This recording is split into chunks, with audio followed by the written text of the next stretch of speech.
نرم گفتاری اختیار کرو، کیونکہ نرم گفتاری سے تم لوگوں پر اچھا اثر ڈال سکتے ہو۔ وہ دعوت سب سے بدتر ہے جس میں امیر بلائے جائیں لیکن مسکین نہ بلائے جائیں۔ جو عابد محض جنت کا لطف اٹھانے کے لیے عبادت کرے وہ صاحب غرض ہے۔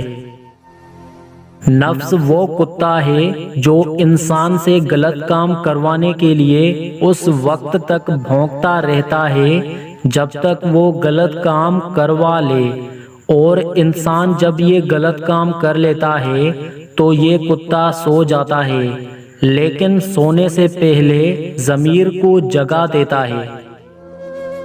نکاح سے پہلے لڑکی کو دیکھنا سنت ہے۔ جس نے عورت کو دیکھے بغیر نکاح کر لیا اس کا انجام پریشانی اور غم ہے۔